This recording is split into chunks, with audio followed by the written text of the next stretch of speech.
특강 시간입니다. 우리 손재익 목사님 오셨는데요. 여러분들에게 강의를 해 주시기 위해서 귀한 시간 내주셨어요. 서울에서, 무려 이 서울에서 먼 곳에서 오랜 시간 차를 타고 이곳까지 오시느라고 수고가 많았습니다. 우리 손재익 목사님 나오실 때 우리 박수로 환영해 주시기 바랍니다. 예, 반갑습니다. 예, 저는 손재익 목사입니다. 제가 여러분들 그 강의를 부탁받고 이제 준비한 내용이 20대 기독 청년의 신앙과 삶이라는 주제인데요. 우리 임근영 목사님께서 여러분들이 아마 고민하고 있을, 또 여러분들에게 도움이 될 만한 주제가 뭐가 있을까 할 때 이런 주제로 해줬으면 좋겠다 해서 이 강의를 준비를 했습니다. 저도 이 강의를 준비하면서 한번 고민을 해봤습니다. 20대 때는 어떻게 살아야 될까? 또 나는 20대 때 어떻게 살았는가? 또 내가 다시 20대로 돌아간다면 그럴 일이 없겠지만 그랬으면 참 좋겠습니다. 여러분 이 말 별로 안 나왔죠? 지금 여러분들은 돌아가고 싶은 때가 있습니까? 별로 없죠? 네, 있어요? 네. 언제 돌아가고 싶습니까? 중3 때? 고3 때? 고3 때로 돌아와서 다시 더 열심히 공부하겠다 이런 겁니까? 네. 돌아가고 싶은 삶이 사실 여러분들 그때까지 살았던 삶이 그렇게 길지 않기 때문에 몇 가지 시점들이 있긴 하겠지만 많지 않을 거고, 또 어떻게 보면 여러분들 지금 현재의 삶이 굉장히 충분히 만족스러울 수 있는데요. 저도 이제 생각해 보면 돌아가고 싶은 마음 있지만 또 뭐 돌아갈 수 없기 때문에 그냥 살아가는 것이죠. 그런 가운데 여러분들에게 제가 목사로서라기보다 여러분들보다 먼저 인생을 좀 산 사람으로서 20대 때 어떤 마음가짐을 가지고 살면 앞으로 여러분들의 삶이 더 윤택할 뿐만 아니라 특별히 하나님께서 보시기에 훨씬 더 아름다운 삶, 또 우리가 모든 삶을 다 살다 보면 후회가 많이 있겠지만 그래도 좀 덜 후회하는 삶을 살 수 있을까, 이런데 좀 도움을 드리고자 강의를 준비를 했습니다. 그래서 여러분 들으시면서 이 강의를 통해서 어떤 답을 찾기보다 함께 같이 고민을 좀 하고, 그래서 우리 여러분 살아가면서 계속해서 이 강의의 어떤 기본적 흐름들을 되뇌이면서 여러분들 삶을 잘 사시면 큰 도움이 될까 하는 생각을 합니다. 여러분 요즘 시대를 우리가 100세 시대라고 하죠. 다 들어보셨죠, 그죠? 사실 인간 수명이 이렇게 길어진 것은 아주 최근의 일이죠. 그죠? 사실 저희보다 약간 윗세대만 하더라도 환갑이 된다 하면 굉장히 오래 살았던 때였습니다. 그죠? 불과 뭐 한 70, 80년대 이를테면 해도 환갑 되었다, 60이 되었다라고 하는 것은 그렇게 살지 못한 사람들이 많이 있었기 때문에 굉장히 기념할 만한 일이었어요. 그죠? 지금은 환갑되었다고 해서 환갑잔치 안 하죠. 왜냐하면 이제 다 100세 시대를 살아가고 있기 때문에. 여러분들도 이제 100세 시대를 살아가게 될 텐데, 밑에 이 9988234 이 무슨 말인지 아십니까? 전혀 모르시구나. 이제 세대가 확 달라졌죠. 저도 이제 저하고는 상관없지만 이제 어르신들과 대화를 하면서 이제 알게 된 표현인데, 99세까지 팔팔하게 살다가 2, 3일 끙끙 앓다가 죽는 삶. 이게 이제 그 요즘 70대, 80대 이런 분들이 바라는 삶입니다. 이제 100세 시대가 되었는데 인간 수명이 길어졌는데 어차피 살아야 되지만 가급적이면 99세까지 팔팔하게 사는, 99세까지 막 아프게 막 사는 게 아니라 팔팔하게 살다가 한 2, 3일 정도 병원에 있다가 죽으면 참 좋겠다 하는데, 이게 이제 바람일 뿐이지 사실 대부분 이렇게 살지 못하죠. 제가 이제 죽음에 대해서 생각을 굉장히 많이 하게 되었습니다. 그러면서 이제 그 이후로 사람들이 이제 죽으면은 유명한 사람이든 좀 덜 유명한 사람이든 이렇게 기사가 나기도 하고, 또 몇 세 때 죽었는지 이런 게 다 알 수가 있잖아요. 그래서 그 이후로 제가 사람들이 죽었을 때 이제 저는 이제 종이 신문을 받아보는데 신문에 보면 부고란이 있습니다. 누가 돌아가셨다라고 이제 소식을 전해주는. 그래서 나이를 유심히 봅니다. 근데 보면 100세까지 사는 사람 사실 별로 없어요. 대부분 보니까 남자는 한 80대 초중반에 많이 돌아가시더라고요. 물론 이제 더 오래 사시는 분도 있죠. 90 몇 세까지 사시는 분도 있지만 보통 일반적으로 제가 보니까 한 80대 초중반에. 여자들은 좀 더 살죠. 80대 후반, 90대 초반. 이게 이제 최대한 많이 사신 분들이고, 또 이렇게 다 사시는 분도 있지만 일찍 죽는 분들도 있거든요. 그죠? 예. 뭐 40대 때 죽는 사람도 있고 50대 때 죽는 사람도 있습니다. 이렇게 일찍 죽는 사람들도 많이 있어요. 그렇게 놓고 보면 내 인생이 앞으로 몇 년일까, 이런 것을 이제 곰곰이 생각을 하게 되는데, 여러분들은 아마 잘 생각을 안 할 거예요. 그죠? 그냥 뭐 주어진 삶을 살지, 내가 지금 앞으로 몇 년까지 살 수 있는데 그 중에 얼마만큼 살았고 이제 앞으로 얼마나 남았고 이런 걸 막 계산하지 않잖아요. 그죠? 근데 저는 요즘 조금씩 계산을 하게 되고, 하면서 느끼는 거는 그렇게 하는 것이 참 유익하다라는 좀 생각을 하게 됩니다. 대부분 사람들이 이제 80세 정도 우리가 사는데, 성경에도 보니까 모세가 우리의 연수가 70이요 강건하면 80이라도 라고 이야기를 했습니다. 뭐 이걸 문자적으로 해석해서 우리의 연수는 딱 70이다 이건 아니겠지만, 모세 시대나 지금이나 우리가 한 7, 80 정도 산다고 그냥 한 80 정도 산다고 그냥 가정하고 생각하는 것이 참 좋겠다는 생각을 해봅니다. 그러면서 이 80세 인생에서 여러분들 이제 20대 초반 혹은 중반 정도 될 텐데, 그 위치가 언제 어느 위치인가 하는 것을 여러분들이 생각하는 것, 이것이 굉장히 중요하다고 생각해요. 우리가 20대의 삶을 여러분들 지금 살아가고 계신데 그냥 사는 게 아니라 한 80세 정도의 삶 속에서 내가 그동안 한 20년 살았고 앞으로 한 60년 남았고, 또 이 20대 때는 무엇을 해야 되고 또 30대 때는 무엇을 해야 되고, 이걸 생각하면서 살아간다면 좋겠다는 생각을 합니다. 그런 측면에서 소위 20대 기독 청년의 신앙과 삶에 대해서 함께 생각해보자 라는 겁니다. 이게 강의 서론이지만 이런 서론을 통해서 여러분들이 생각을 할 수 있을 것입니다. 아마 거의 대부분은 내 삶을 그런 식으로 생각을 안 해봤을 가능성이 많아요. 그러나 이제 앞으로는 오늘 이 강의를 들은 이유는 그런 관점으로 좀 생각을 해보면 좀 좋겠다. 물론 신자의 삶이라는 것이 하나님께 주어진 삶을 그냥 살아가는 거기 때문에 뭐 내가 계획한 대로 막 되는 건 아니죠. 그렇죠? 나 20대 때 이거 해야지, 30대 때 이거 해야지 했다고 해서 다 이루어지는 것은 아니죠. 그러나 또 한 측면으로 하나님께서 주신 한 80년, 90년의 내 삶을 이렇게 차근차근 잘 세워나가면서 살아가는 것, 또 하나님 앞에서 마땅히 해야 될 일이고, 또 그렇게 살 때 우리의 삶이 하나님 보시기에 좋은 삶이 될 거라고 생각을 합니다. 아까 80세 중에서 우리의 지금 현재 20세라는 것을 말씀을 드렸는데, 이 앞에 있는 그 그림을 보면 생애의 발견이라는 책입니다. 김찬호 교수라는 분이 쓰신 책인데, 이 책이 생애 주기의 관점에서 한국인의 삶이 어떠한 삶인가를 서술한 책이에요. 한번 읽어보면 좀 유익이 될 수 있습니다. 보통 한국 사람이 40대 때는 어떤 삶을 살고 50대 때는 어떤 삶을 살고 뭐 이런 이야기를 한 책인데요. 생애 주기라는 것은 인간의 생애를 단계로 구분을 한 것이죠.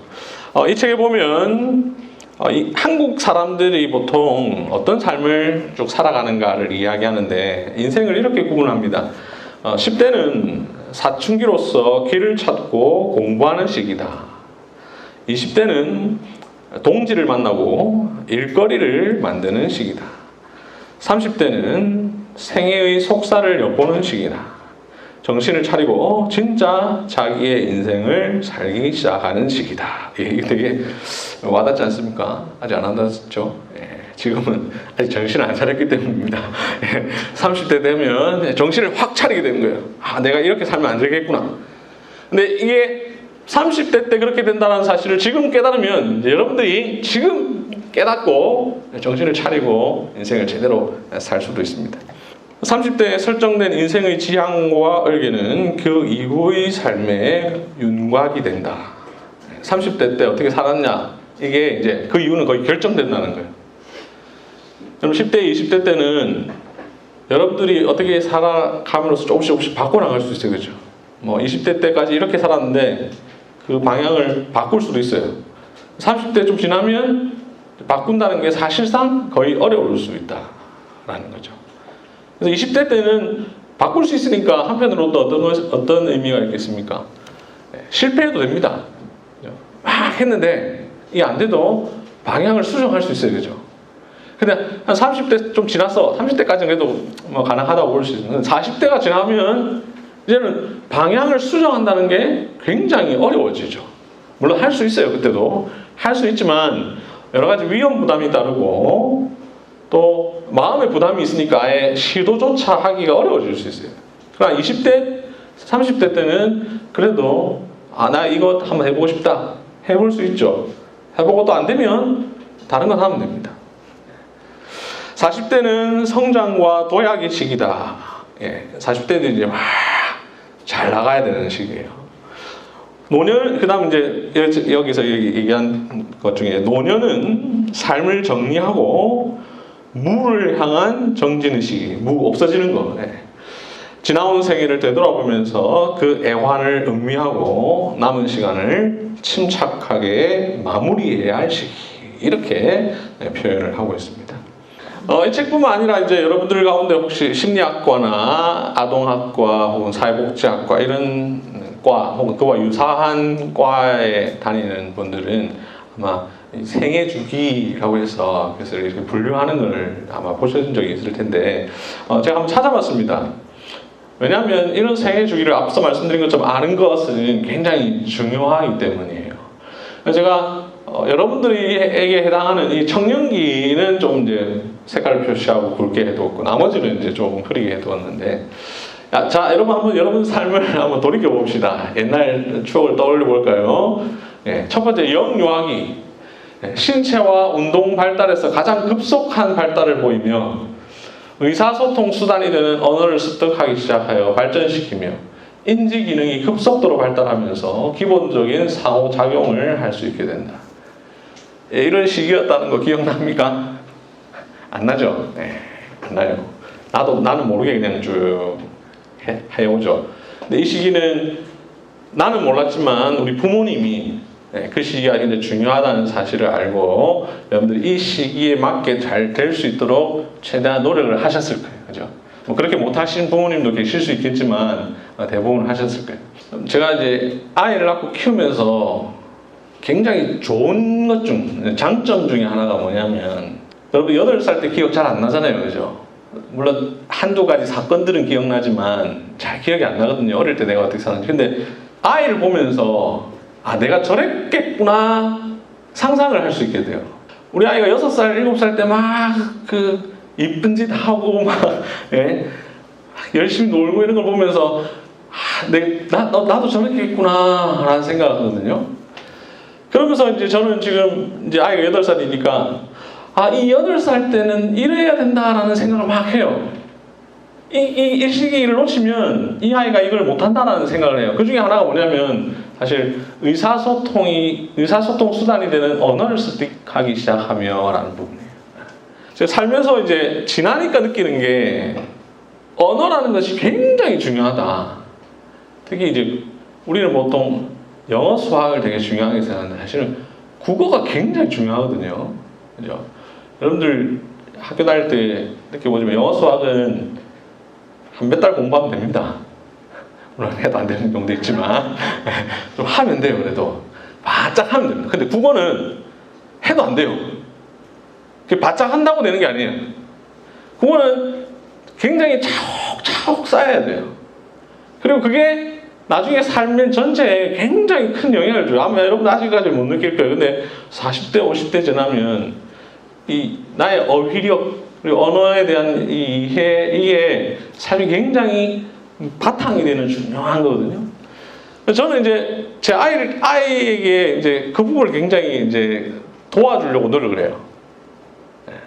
그러니까 얘가 지금 이 시기 8살 때 언어 실력이 굉장히 좋아지면 앞으로 이 아이의 삶이 굉장히 윤택해지겠다 라는 생각을 하면서 굉장히 이제 뭐 제 나름대로 예, 뭐 책을 읽혀주기도 하고 책 좀 많이 읽게 해줬으면 하는 마음도 가지고 또 다양한 경험도 하게 해주고 뭐 이런 식으로 하는데 하여튼 이 영유아기는 이런 시기예요. 근데 여러분들은 아마 그 시기가 그랬다라는 것도 잘 몰랐을 거고 그게 중요한지 모르고 그냥 지나왔을 거예요. 이제 지나온 사람은 이제 이미 어쩔 수 없습니다. 이미 베린 몸입니다. 네, 포기하고 이제 주어진 삶을 살아야 돼요. 아동기, 초등학교 다니는 시기로 양육자 외의 다른 사람들과 어울리면서 사회성이 발달하기 시작한다. 운동기술이 발달하며 논리적 사고가 가능해진다. 네. 이 아동기에는 사람들과 어울리는 거 굉장히 중요한 거예요. 네. 그때 잘 어울렸던 사람이 나중에 커서 좀 더 잘 할 수 있는 거예요. 이 시기가 중요한 거죠. 청소년기, 자 이제 여러분들 아마 청소년기는 생각날 겁니다. 그죠? 청소년기는 생각나고 좀 더 잘했으면 좋았겠다라는 생각을 할 거예요. 아까 우리 고3으로 돌아가고 싶다 했는데, 그죠? 고3으로 돌아가고 싶은 이유는 고3 때는 내가 몰랐지만, 그죠? 엄마 아버지가 열심히 공부해라 말 해도 그때는 막 원래 하라고 하면 하기 싫잖아요, 그죠? 하기 싫었는데 지금 생각해 보니까 다시 내가 지금 현재가 고3이라면 하라고 안 해도 열심히 할 것 같은데 이런 생각을 하잖아요. 이 청소년기는 급속한 신체 변화에 따라 정서자, 대인관계, 이성에 대한 태도와 행동의 변화가 간다는 쪽이 있는데 여러분 읽어보시면 돼요. 이런 시기예요. 이런 시기를 잘 거쳐야 앞으로 이후의 삶이 잘 살아갈 수 있죠. 훨씬 더 나은 삶, 이런 삶에 근거해서 다음 삶이 이루어질 수 있습니다. 자, 지금 이제 여러분들이 중요하게 생각할 부분은 이제 청년기입니다. 청년기는 신체, 심리적으로 성숙되고, 그죠? 이미 이제 다 어느 정도 자랐어요, 그죠? 더 뭐 잘할 거 있겠지만, 그래도 인간으로서 주체적으로 살아갈 때에 필요한 부분에 있어서 대부분은 자랐어요. 신체적으로 이미 다 자랐습니다. 여러분 이제 키 안 큽니다. 이제 와서 키 크는 약 먹고 이러면 안 됩니다. 예. 키는 다 컸어요. 예. 심리적으로도 이제 어느 정도 성숙했어요. 그러면서 일생 중 가장 활력이 넘치고 활동적인 시기, 가장 건강한 시기로 체력, 정력, 지구력 등 최고조에 달하게 되며 그 다음에 중요합니다. 그 이후부터 점진적으로 감퇴하기 시작한다. 20대 때는 아마 이런 생각을 할 수 있습니다. 지금 나의 이 체력이, 이 정신력이, 이 지구력이 평생 갈 거라는 착각 속에 빠져 삽니다. 그러니까 내가 30대 때 이 정도 갖고 있으니까 이렇게 할 수 있겠지 생각하지만 그 이후로 점진적으로 감퇴하기 시작한다는 거예요. 자, 이거 들어도 이해 안 될 거예요.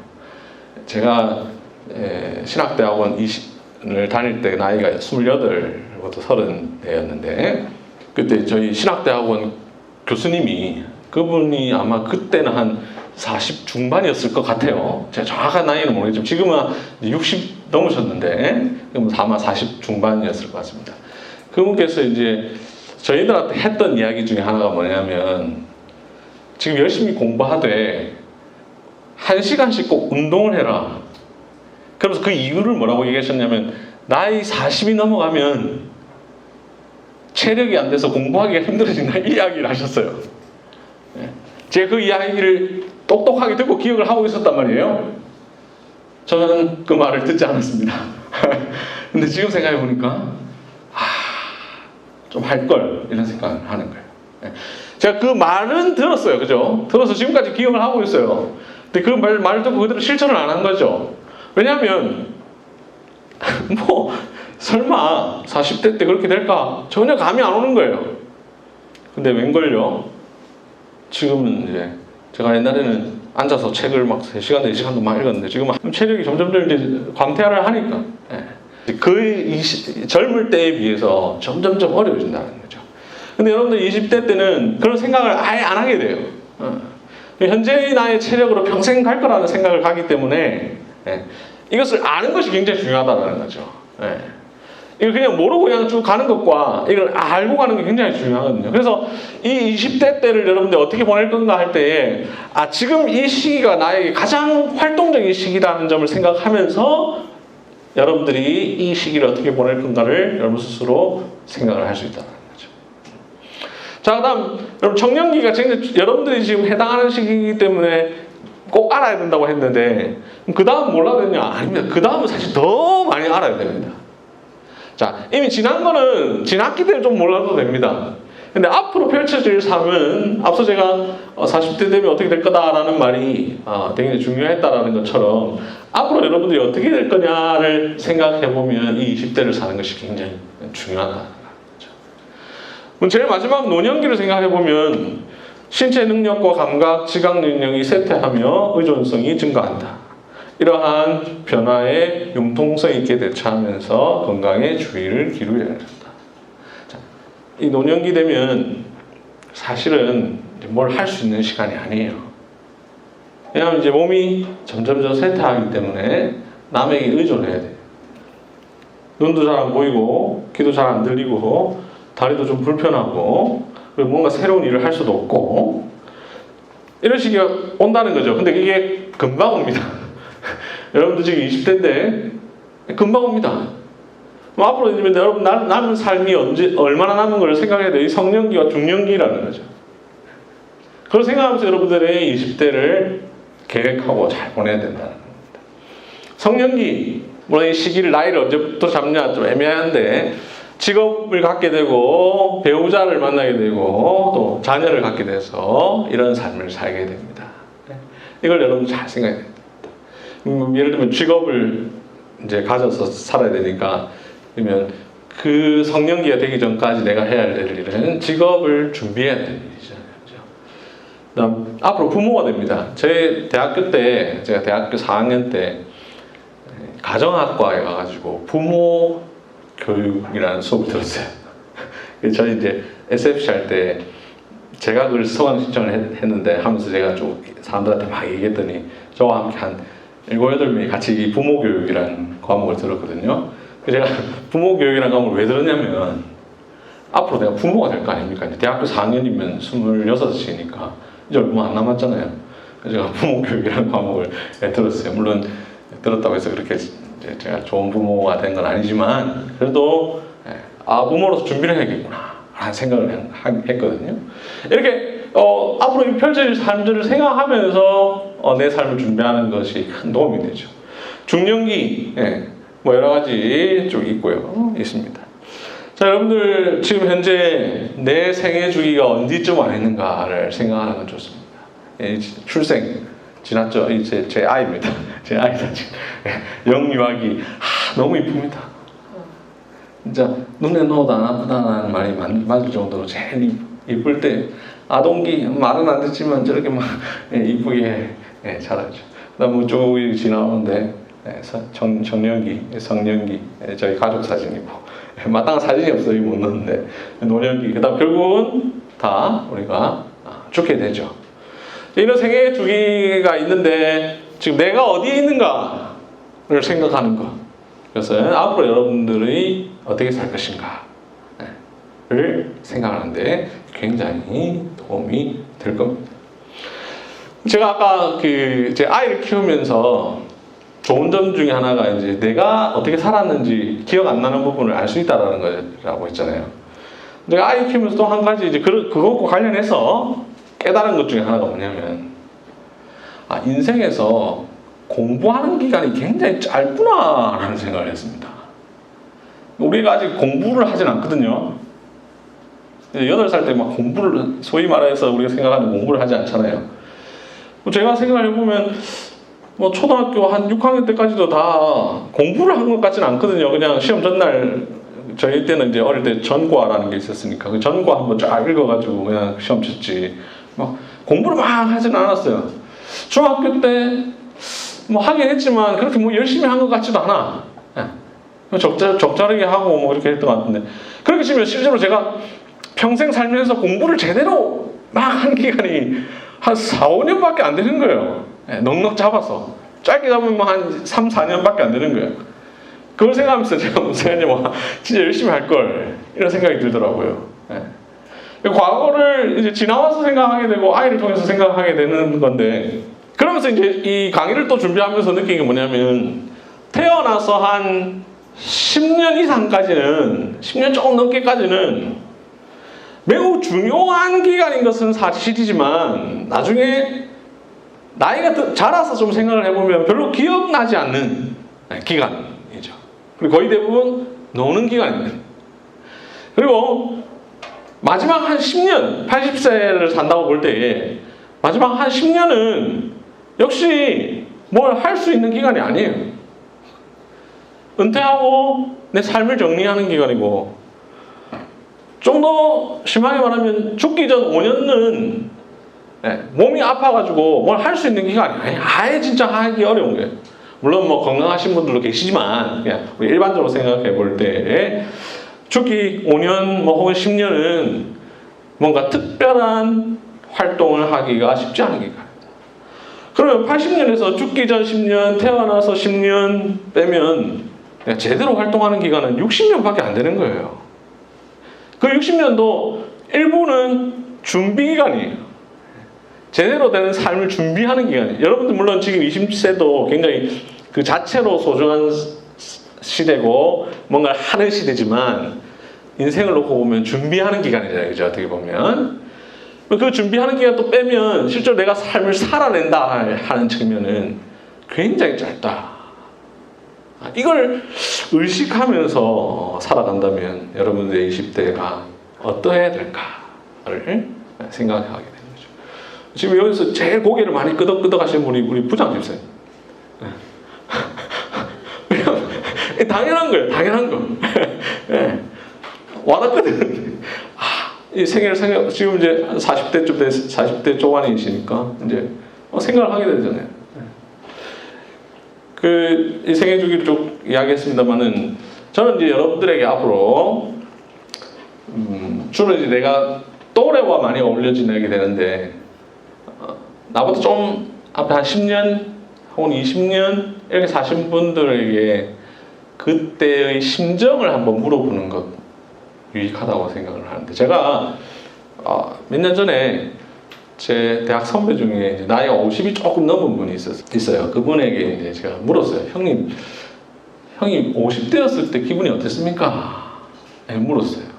그 물어본 이유가 제가 이제 좀 있으면 이제 50대가 될 거 아닙니까?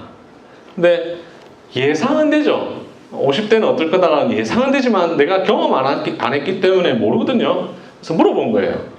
아니야 다를까 그 형이 딱 질문을 듣고 한숨을 푹 쉬면서 몇 가지 이야기를 해줬어요. 그러니까 50이 딱 되는 순간 뭔가 마음에 어떤 그런 게 있다는 거죠. 내가 50이구나 할 때 가지는 마음. 그래서 내가 20살이구나 할 때 가지는 마음, 30이구나 라고 할 때 가지는 마음, 40이구나 할 때 가지는 마음, 50이구나 할 때 가지는 마음이 다 있다고요. 그걸 내가 미리 예상하기 굉장히 어렵잖아요. 근데 물어서 한번 들어보는 것은 굉장히 유익하다. 제가 그 50이 된 형한테 이제 물었을 때 형이 해줬던 말이, 첫째, 어느새 내가 반백살이 되었구나 이런 생각이 들었답니다. 100 중에 반을 사는 거죠. 그 다음, 살아온 날보다 살 날이 얼마 안 남아 적다라는 게 확 든답니다. 제가 그 말도 굉장히 충격받았거든요. 50밖에 안 되는데 그 형을 만나면 굉장히 젊어 보이는데 스스로 그 형 마음속에 50이 되면서 그런 생각이 들었다는 거잖아요. 내가 지금까지 산 날보다 이제 살 날이 적다는 거. 그러면서 마지막 했던 이야기 중에 그 다음 2가지 더 얘기했는데, 하나는 너는 목사라서 좀 다르겠지만 나는 직장인이기 때문에 이제 은퇴가 얼마 안 남았다. 보통 이제 그 형은 대기업 다니시는데 60 정도 되면 은퇴를 하니까 은퇴가 10년도 채 안 남은 거죠. 50 지나서 제가 물어봤으니까. 목사는 이제 그 형이 이제 너는 목사가 다르겠지만 했던 게, 목사는 이제 70이 은퇴니까 마음이 다를 거라는 거죠. 목사가 50대였을 때는 은퇴가 그렇게 와닿지 않는 거예요. 아직 내가 해야 될 일이 많은 거예요. 근데 직장인 50에게 50은 이제 얼마 안 남았다는 거죠. 나 이제 마지막으로 했던 게 이제 내가 은퇴하고 나면 뭘 하고 살아야 될까에 대해서 생각하게 된다. 이런 이야기를 했는데, 아무튼 여러분들이 이렇게 그 나이가 되었을 때 어떤 마음을 갖게 되느냐를 물어서 내 삶을 지금 어떻게 살아야 할까 생각하는 것은 굉장히 유익이 있습니다. 벤자민 버튼의 시간을 거꾸로 간다는 영화 혹시 보신 적 있습니까? 저희 강의 준비하면서 봤는데 이 영화가 그 오른쪽에 있는 벤자민 버튼의 시간을 거꾸로 간다 이렇게 우리나라에서는 책이 나왔는데 원제는 벤자민 버튼의 기이한 사건들이라는 이 책을 모티브로 영화를 만들었는데요. 이 책을 쓰신 분이 이제 피츠제럴드라는 사람이 위대한 개츠비라는 아주 유명한 소설을 쓴 작가인데요. 이분이 또 어디서 영감을 얻었느냐 하면 인간이 80세로 태어나서 18세를 향해 늙어간다면 인생은 훨씬 행복할 텐데 이런 마크 트웨인이 한 말에 힌트를 얻어서 책을 썼습니다. 영화를 제가 봤습니다만 그 영화에서 이제 결국 그렇게 사는 삶이 그렇게 행복하지 않다라는 건데요. 인생을 많이 겪고 나서 청춘을 맞이하면 훨씬 더 가치 있고 훨씬 더 행복할 수 있을까? 뭐 한편으로 그럴 수 있지만 또 아닐 수도 있다. 또 하나님께서 우리에게 그런 삶을 살게 하신 것이 아니다라는 사실을 생각해 보면 우리가 그냥 하나님 주신 영세로부터 80, 90, 100세까지 이어지는 이런 삶을 쭉 살아가는 이런 주어진 환경 속에서 한번 이런 생각을 좀 해보면서 우리가 삶을 잘 살아가면 어떨까. 앞서도 말씀드렸지만 나이가 이제 쭉 들어간다라고 하는 것은 어떨 때는 실패도 해보고 도전도 해보고 막 할 수 있지만 어느 정도 넘어가면 그때는 돌이킬 수 없다. 제가 이제 45인데 제가 다시 20살로 돌아갈 수 없잖아요, 그죠? 그래서 저는 사실은 돌아가고 싶지는 않습니다. 지금 행복해요. 제가 아내하고도 제가 40대 초반 때도 아내하고도 그런 대화를 했는데 여러분 당신은 혹시 돌아가고 싶냐 했더니 나는 지금이 좋다. 애 키우고 뭐 살아가는 삶이 좋다. 우리 부장님은 어떻습니까? 돌아가고 싶으십니까? 안 돌아가고 싶습니다. 그렇죠. 네. 그래서 제가 몇몇 사람들한테 이렇게 물어보거든요. 근데 대부분 대답이 그렇게 막 돌아가고 싶다라고 하지 않더라고요. 막 20대로 돌아가고 싶다 이렇게 할 것 같은데 그렇지 않아요. 네. 지금 삶이 좀 행복해요. 네. 아무튼 우리가 쭉 살아가면서 돌이킬 수 없기 때문에 또 우리 잘 살아가는 것 중요하고 그래서 20대 청년기가 참 중요하다라는 사실을 생각하면 좋겠습니다. 20대 여러분 영원할 것 같지만 짧습니다. 10년입니다. 30대도 10년이고 40대도 10년이고 다 짧습니다. 모든 생애가 다 중요하지만 특별히 20대는 중요합니다. 20대가 중요하다는 것은 인간이 60살까지 살던 시대에도 중요했고 80살까지 살던 시대도 여전히 중요합니다. 20대를 어떻게 사느냐 이것이 나 자신의 미래를 상당히 결정하고 인생의 제일 중요한 결정의 80% 이상이 30대 이전에 결정된다라고 그래요. 앞으로의 여러분들의 50년의 삶을 준비하는 기간입니다.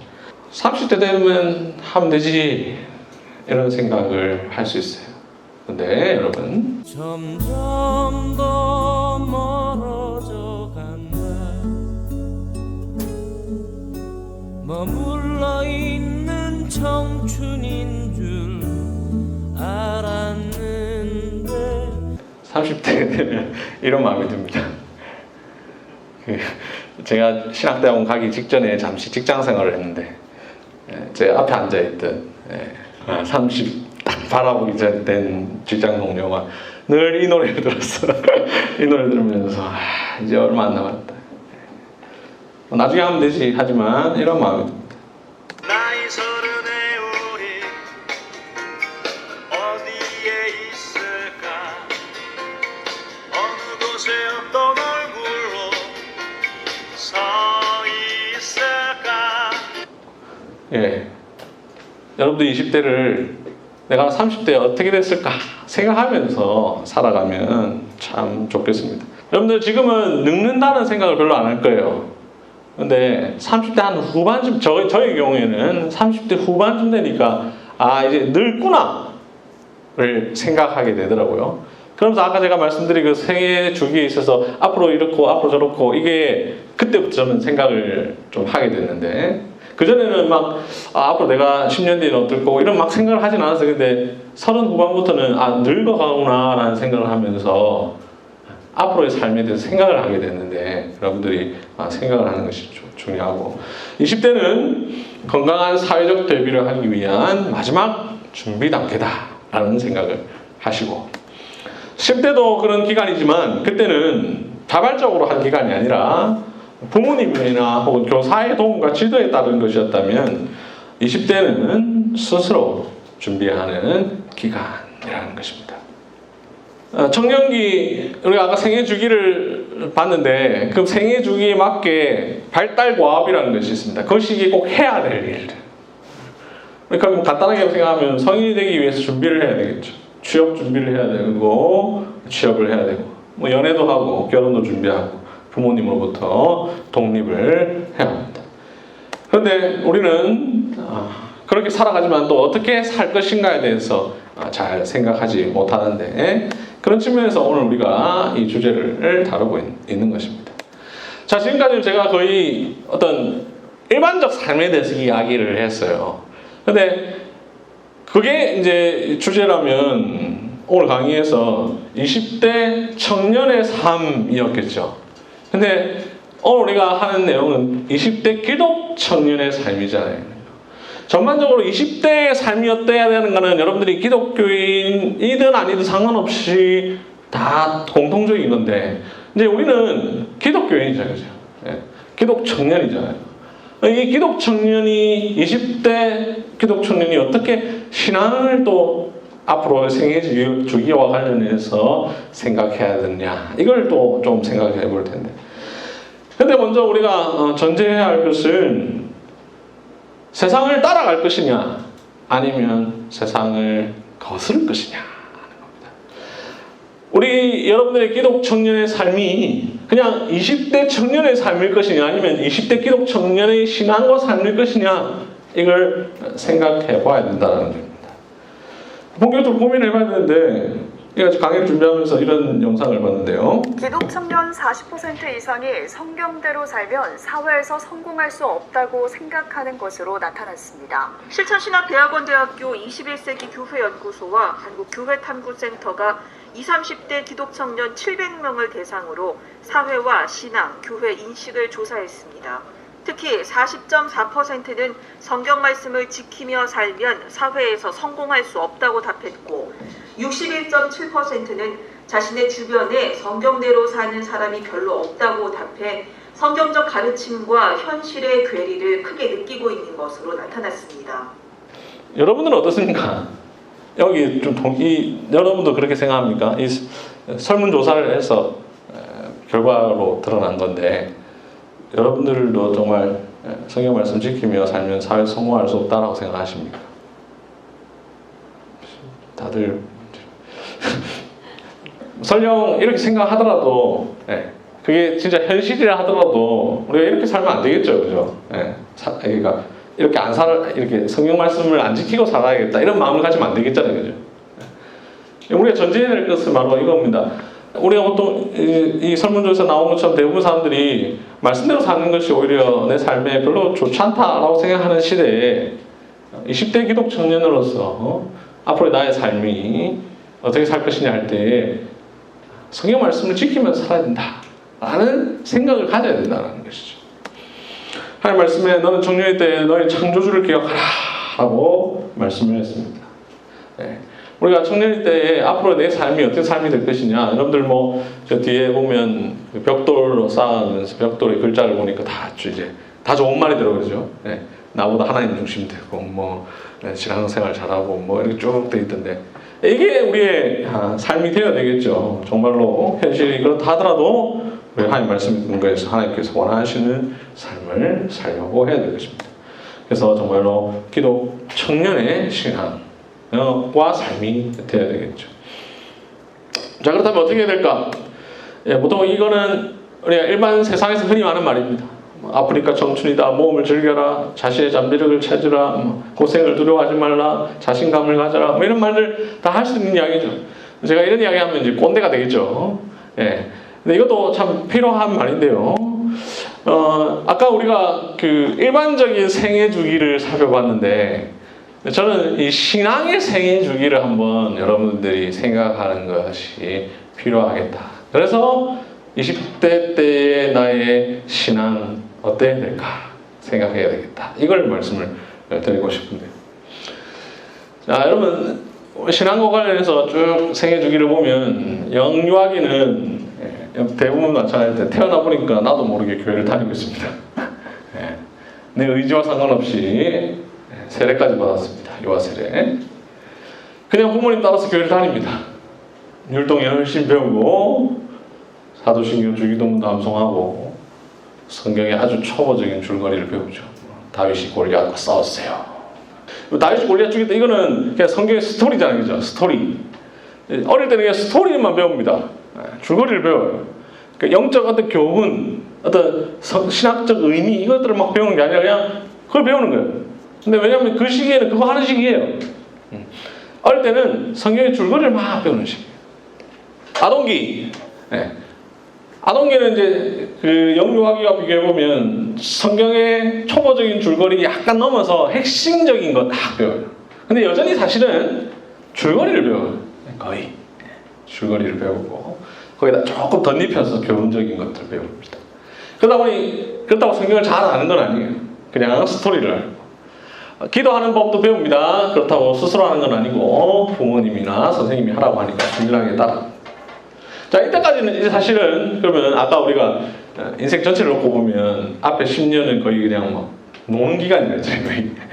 매우 중요하지만 그 기간이 굉장히 중요하지만 어떻게 보면은 뭔가를 뭘 특별히 하는 기간이라기보다 그냥 쭉 살아가는 기간인데 신앙도 마찬가지인 것 같아요.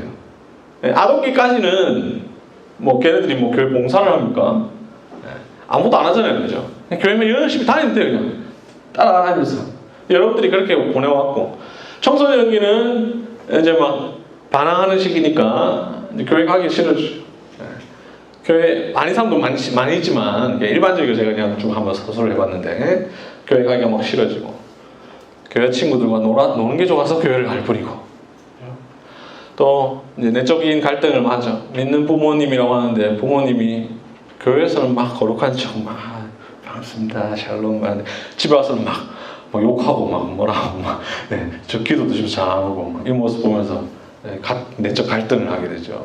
더 가기 싫고 성경을 읽어야 된다는 걸 알고 또 어른들이 성경 읽으라고 하는데 솔직히 읽어도 무슨 말인지 전혀 모르겠고 그렇잖아요. 신앙에 별로 관심도 없고 자 근데 이제 청년기는 어떻습니까? 청년기는 신앙에 있어서 어떻게 보면 굉장히 중요한 기간이에요. 성경을 혼자 누가 읽으라고 읽는 게 아니라 혼자서 막 읽기 시작합니다. 아닙니까? 아직 여러분 청소년기입니까? 여러분들 신앙이 어느 기간입니까? 좀 나는 내가 누가 아무도 읽으라고 안 하지만 읽는다 하는 사람 손 들어봅시다. 이렇게 없어요. 바꿔야겠다. 이거 그대로 복사해서 붙여야겠네요. 시대가 달라져서 그런 것 같습니다. 근데 이래야 됩니다. 생애주기, 여러분들 생애주기가 그래서 생애주기를 살펴본다는 게 이제 그런 의미인데 여러분들은 이 청년기는 이렇게 해야 됩니다. 혼자 내가 성경을 읽어야 됩니다. 누가 읽으라고 해서 읽는 게 아니라 그럼 만약에 이 시기에 이렇게 안 하면 이때도 누가 읽으라 해서 읽을 겁니까? 그럼 나이 40에 누가 읽으라 해서 읽을 거예요? 아니잖아요. 누가 읽으라고 할 사람도 없어요, 그때는. 그죠? 이때 해야 이때 되는 거예요. 그럼 자, 이때 안 한 사람은 이때도 안 합니다, 그죠? 이때도 안 합니다. 이때도 안 합니다. 죽을 때까지 스스로는 성경을 절대로 안 읽습니다. 그러니까 이 청년기에 이걸 해야 되는 거예요, 무조건. 그다음에 뭐 집에 와서 하라 했으니까 또 하면 이거 하면 안 되겠죠. 그건 아무런 의미가 없을 거고 청년기는 이런 식이라는 거죠. 자기만의 성경 공부도 안 해요. 혼자서 성경 연구만 해보는 거예요. 이렇게 스스로 고민하고 생각하고 하는 시기여야 된다는 거죠. 성경 공부하는 것 이거는 더 사실 어떻게 보면 더 기본이고요. 더 나아가 신앙적인 의무를 가져요. 이 시기에 해야 되는 겁니다. 뭐 아동기 때 막 하면 안 됩니다. 하지도 않고 해도 되지만 제가 하는 말입니다. 아동기 때 안 하잖아요. 아동기 때 교회는 어떤 공동체 해야 되나 이런 거 안 하잖아요. 그죠? 노년기 때 물론 하기도 하겠지만 별로 그때는 굳이 그렇게 할 필요가 없어요. 이때가 굉장히 중요한 고민의 시기여야 해요. 그래야 이유가 이루어지는 거예요.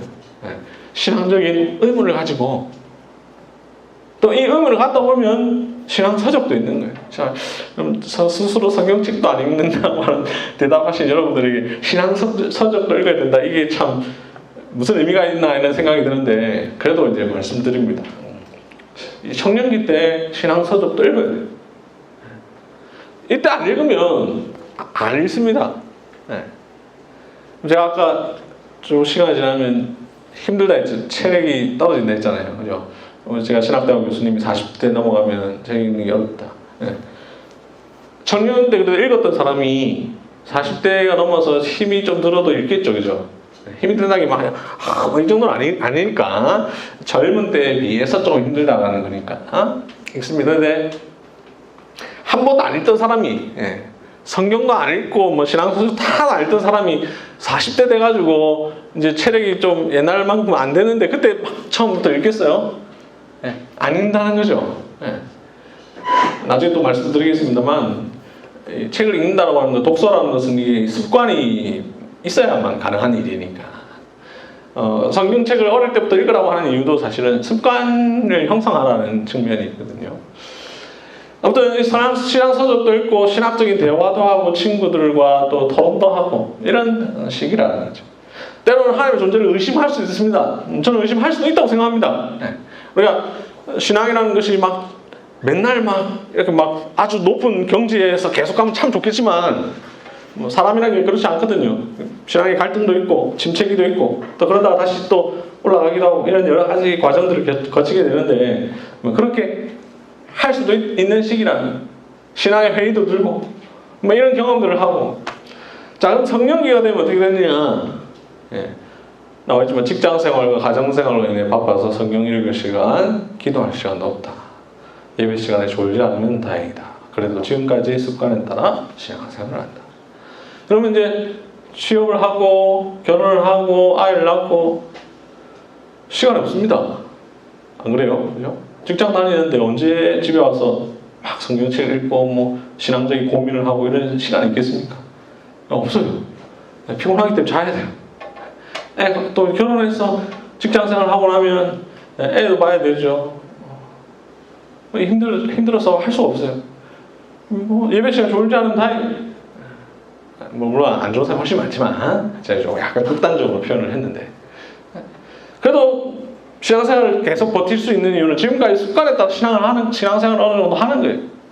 그래서 이때까지가 잘 갖춰져야 이 다음이 이루어져요. 이제 중년기 교회 곳곳에서 봉사로 하고 직분자로 교회를 섬기고 섬기는 일에 막 열심히 하게 되고 그러나 섬기는 일에는 열심이지만 배우는 일에는 썩 관심을 갖지 않게 되고 그럴 만한 체력도 안 되고 눈도 침침해서 우리가 앞서 제가 우리의 일반적인 세계 주기와 관련해서 제가 아이를 키우면서 깨달은 것 얘기했잖아요. 인생에서 공부하는 기간이 굉장히 짧다. 근데 신앙과 관련해서도 그런 것 같아요. 신앙이라는 것은 배움이 있고 그 배움을 살아내는 것이 있는데 이게 항상 같이 가야 되잖아요. 물론 우리가 예배를 통해서 예배 시간에 설교를 통해서 배움이 있지만 그 배움은 좀 깊이 있는 배움이라고 하기보다는 그냥 꾸준하게 살아가는 삶에 있어서의 배움이잖아요. 그죠? 근데 정말로 좀 깊이 있고 밀도 있는 배움이라고 하는 것은 청년회기 아니면 사실 없다. 없다고 봐도 무방할 정도다. 물론 갑자기 나중에 철이 들어가지고 내 스스로 갑자기 막 하게 되는 시기가 있을 수도 있겠지만 그건 매우 개인적인 것이고 매우 특별한 경우이고 우리 일반적으로 그리고 나 스스로가 아닌 그냥 이런 분위기 속에서 할 수 있는 기간은 청년기가 굉장히 중요하다. 노년기 이제 한 70 넘어가면 이제 뭐 깊이 있는 내용을 배우고 뭐 이런 게 아니라 하나님 나라 소망하면서 예수 그리스도를 더욱 이제 의지하면서 천국 갈 날을 소망하면서 이제 교회 동년배들하고 야유회도 가고 이렇게 삶을 즐기면서 신앙을 마무리해가는 이런 삶이다. 이런 생애 주기를 놓고 볼 때에 내 청년기는 이러이러해야 된다라는 생각을 해야 되고 청년기에 있어서 신앙을 위한 발달과 그걸 생각해 보면 이런 것들이 필요합니다. 이미 이제 생애 주기를 이야기하면서 많은 부분을 설명했는데요. 그래도 간단하게 말씀을 드리면 이 시기는 성경의 수준 높은 이해를 막 가져야 될 시기예요. 어릴 때는 그냥 줄거리 배워서 줄거리를 알기 위해서 성경을 배우는 건 아니거든요. 성경의 의미가 무엇인지를 알기 위해서 배우는 것이지. 그거는 이제 청년기부터 시작을 하는 거예요. 줄거리도 배웠지만 막상 얘기해보라면 잘 몰라요. 창세기부터 적어도 말라기까지 구약의 역사를 쭉 설명해보라고 하면 잘 몰라요. 여러분 이 청년의 시기에 다 그런 걸 하는 거예요. 신학적 고민, 신학이라는 표현을 썼지만 여러분들 뭐 신학 공부하라 이 말이 아니라 어떤 신학적 고민, 그러니까 주제가 있는 고민을 하라는 것이죠. 이 시기가 아니면 사실상 할 수 없기 때문에 기독교 세계관을 정립을 해야 됩니다. 우리가 여러분 성경을 66권의 내용을 다 알기는 어려워요. 그죠? 그러나 그 66권이 말하는 바에 근거한 어떤 세계관과 가치관을 가지는 것은 조금 쉬운 편입니다. 그러면 여러분 20대 때는 그런 세계관을 가지는 것이 굉장히 중요합니다. 이제 우리가 하나님 말씀을 그런 막 어떤 특정 구절을 알아야 되는 게 아니고요. 기독교적 가치관을 분명히 가지고 있으면 성경이 뭐라고 말하는지 아니면 성경이 말을 안 하고 있는 부분에 대해서 우리가 어떻게 판단을 해야 되는지 이런 걸 충분히 알 수 있잖아요. 여러분들이 20대 때 이런 기독교적 가치관을 분명하게 가지고 전투적인 신앙, 뭐 이게 지금 이 이야기가 무슨 의미가 있겠나라는 생각을 하는데요. 아까 여러분들이 스스로 성경 읽는 분이니까 거의 없었는데 이런 분들에게 전투적인 신앙을 가지라라고 말하는 것이 어떤 의미가 있을지 모르겠지만 그래도 여러분들이 오늘 강의를 듣고 좀 앞으로 나의 삶을 쭉 생각해 볼 때 좀 전투적인 신앙을 가졌으면 좋겠다.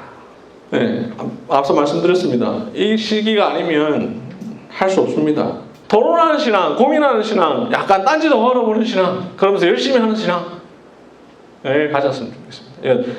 이 말 다 빼놓고 딴지도 걸어보는 신앙 해가지고 막 다음 주부터 목사님 나 교회 안 올랍니다. 이렇게 하지 마십시오. 그런 의미의 딴지가 아니. 우리가 당연하다고 생각하고 있는 부분에 대해서 때로는 의심해보는 그런 신앙을 제가 말하는 겁니다. 그렇게 한번 의심해보고 고민해보고 뭔가를 하는 거죠. 내가 교회를 열심히 다니고 교회 봉사하고 이게 참 중요한데 이게 왜 그렇게 해야 되는지 한번 해보라는 거죠. 대일교회를 제가 한 번도 가본 적도 없고 교회 어떤 형편인지 모르기 때문에 말할 수 없지만 아마 여러분들 교회 다니면서 어릴 때부터 쭉 다니면서 갖고 있는 어떤 생각들이 있을 거 아니에요. 또 문제점도 보일 거고 이 세상에 문제 없는 교회는 없으니까 다 문제는 있을 수 있으니까 그죠? 그러면 이거는 우리 교회는 왜 이럴까 한번 생각도 해보고 우리 교회는 또 그러면 어떻게 하면 더 좋은 교회가 될 수 있을까? 어떻게 하면 더 성경적인 교회가 될 수 있을까? 한편으로 조금 딴지도 걸어보는 조금 고민하는 이런 신앙을 해보라고 여러분들에게 특별히 말씀을 드리는 것입니다. 기존에 알고 있는 것에 대해서 의문을 갖고 현재의 삶에 대해서 문제의식을 가지고 다양성을 기르는 시기가 되라라고 말씀을 드리고 싶은데 이건 제가 이제 그냥 교육자 생활하면서 느꼈던 건데요. 청년일 때 여러 가지가 중요하지만 특별히 여러분의 직장이 이제 중요하지 않습니까? 앞으로 어떤 직장의 삶을 살 것인가. 근데 제가 교회에서 만나는 사람들을 쭉 보면 교회 다니는 사람들의 이 직업이 굉장히 제한적인 것을 볼 수 있어요. 교회 안에 보면 교인들 보면 뭐 교사, 공무원, 뭐 유치원 선생님, 간호사, 의사, 혹은 사회복지사 이렇게 몇 개 그 외에도 좀 있겠지만 굉장히 이 적은 것을 보게 됩니다. 제가 그 전도사 때 이제 처음 그 교회를 딱 부임했는데 고등부 애들이 전부 다 사회복지학과 간대. 한결같이 사회복지학과를 가려고 하는 게. 제가 근데 사회복지를 전공했거든요. 제가 신학대학 가기 전에 직장생활 잠시 했다고 아까 잠시 말씀드렸잖아요. 제가 사회복지관에서 근무를 했거든요. 그래서 제가 사회복지사의 안 좋은 점을 잘 알아요. 그래서 제가 절대로 하지 마라 이렇게 막 이야기를 했는데 뭐 절대로 하지 말라는 건 아니고 왜 우리 그 교회의 모든 애들이 다 사회복지학과를 가야 됩니까? 그 제가 이제 한번 찾아봤는데 워크넷이라는 이 홈페이지가 있더라고요. 여기 보니까 여기 뭐 우리나라 직업 수가 12,823개라고 나와 있더라고요. 통계 보니까 우리나라의 직업의 수가 12,800개인데 교회의 직업의 수는 한 20개, 30개밖에 안 되는 것 같아요. 물론 이제 신자가 결코 갖지 말아야 할 직업이 있기 때문에 이 12,000개를 다 가질 수는 없겠죠. 신자가 결코 해서는 안 되는 일, 뭐 혹은 주의를 지키기 어려운 직업 이런 것들은 가급적 지양해야 되겠는데 그래도 좀 직업의 분야가 좀 다양해야 될 텐데 교회 안에 대부분의 교회들을 보면 몇 가지 직업들로 수렴되는 경우들이 있더라고요. 유튜브가 유행하기 전에 팟캐스트가 막 유행할 때 자주 듣던 책 관련 팟캐스트에서 김두식 교수라는 분이 그런 이야기를 하시더라고요. 우리의 자녀들에게 요구하는 직업의 대부분이 수천 년 된 직업을 요구하는 경우들이 많다. 이야기를 하시더라고요. 그러니까 굉장히 그냥 흔한, 뻔한 아주 획일적인, 근데 굉장히 다양한 직업들이 있잖아요. 저는 이제 이 이야기를 꼭 드리고 싶은 게, 우리가 교회 다니는 사람은 뭐 어떤 특정 몇 가지 직업만 해야 되는 것이 아닌데도 불구하고, 몇 가지 직업으로 수렴되는 이유 중에 하나는 굉장히 우리의 사고가 편협돼서 그런 것 아닌가 하는 생각을 하게 되거든요. 그래서 물론 뭐 아주 다양하게 우리 직업하는 게 참 어렵기도 하지만 그래도 여러분들이 이 청년의 시기에 다양한 직업의 세계들을 생각하면서 여러분들이 삶의 곳곳에서 신자로 살아갈 수 있도록 준비를 하면 참 좋겠다는 생각을 합니다. 디모데후서에 보니까 큰 집에는 큰 금그릇도 있고 은그릇도 있고 나무그릇도 있고 질그릇도 있고 귀하게 쓰는 것도 있고 천하게 쓰는 것도 있는데 다 하나님 앞에서 귀하게 사용된다라는 말씀이 있습니다. 이런 말씀 생각하면서 여러분들이 다양한 사고와 앞으로의 진로들을 생각하면 좋겠다는 생각을 합니다. 한 치수 큰 모자를 쓰라. 여러분들이 이제 앞으로 쭉 살아갈 삶들을 쭉 생각할 때에 꿈을 가지라 이런 말을 많이 하잖아요, 그죠? 저는 얼토당토 않는 뭐 꿈꾸라 이런 말씀을 저는 드리고 싶지 않고 또 20대 기독 청년의 신앙과 삶이라고 할 때 이 강의를 통해서 여러분들이 앞으로 뭐 아주 유명한 사람이 되기를 바라고 뭐 이런 것을 위해서 이 강의를 하는 게 아니라 좀 더 나은 삶을 살았으면 하는 정도거든요. 막 엄청 이룰 수 없는 꿈이 아니고 그런 측면에서 조금 앞선 꿈을 꿨으면 좋겠다라는 생각입니다. 무슨 말이냐면 단기적인 목표를 늘 설정하면서 살라는 거죠. 그냥 현재 내 삶에 안주하는 삶이 아니고 또 반대로 뭐 전혀 보이지도 않는 먼 꿈을 세우는 건 아니고 단기적으로 꿈을 세우면서 살아가면 좋겠다라는 말씀을 꼭 드리고 싶어요. 제가 이제 강의 오기 전에 제 장인댁에서 잠을 잤다고 말씀드렸죠, 그죠? 성주에서 잠을 자고 이제 오늘 아침에 나오면서 제가 아버님, 제가 오늘 강의하는 주제가 이런 겁니다. 아버님 혹시 청년들에게 한다면 무슨 말씀을 하고 싶습니까? 이렇게 질문을 드렸어요. 70 중반 되신 분에게. 그랬더니 이제 이런 주제에 이런 이야기를 하셨어요. 짧은 꿈을 좀 가집니다. 그래서 제가 그거 이야기를 하려고 준비를 했습니다. 이렇게 말씀을 드렸는데 70 중반을 사신 분에게도 그런 것 같아요. 그죠? 과거를 돌아봤을 때 짧은 목표를 갖고 여러분들 삶이 그렇게 쭉 해나가면 계속 목표를 갖게 되니까 좀 더 열심히 하게 되고 그 다음 단계 해서 가면서 여러분들이 신앙이든 삶이든 더 나은 삶이 되지 않을까 생각합니다. 너무 쉽게 포기하지 말라고 말씀을 드리고 싶습니다. 뭐 여러분들 이런 표현들 많이 듣잖아요. 뭐 3포 시대, 4포 시대, 5포 시대. 뭐 저는 이거 별로 의식 안 했으면 좋겠어요. 왜냐면 이거는 언론에서 하는 말이에요. 언론이 약간 인터넷 시대가 되면서 클릭수를 유도하기 위한 이런 자극적인 것들을 많이 하기 때문에 자꾸 이런 말들을 만들어내거든요. 네, 뭐 5포 시대, 7포 시대, 뭐 M포 시대 하지만 포기 안 하고 다 이루고 있는 사람들 많거든요. 자꾸 이런 거에 이제 얽매이다 보면 의기소침해지게 돼요. 나에게 주어진 이 시대에 맞게 잘 살아가면 돼요. 물론 저는 여러분들의 세대가 다른 훨씬 앞선 세대들보다 어려운 점이 많다는 것을 부정하지는 않습니다. 저도 마찬가지였고 저희는 뭐 IMF 시대였으니까. IMF 터져가지고 제가 대학 입학했을 때는 교수님이 자기는 대학 졸업했을 때 3군데서 자기 오라고 했는데 너희들은 지금 3대1이 경쟁률이 3대1 뭐 이런다 이렇게 이야기. 제 졸업할 때 되면 취업이 안 됐거든요.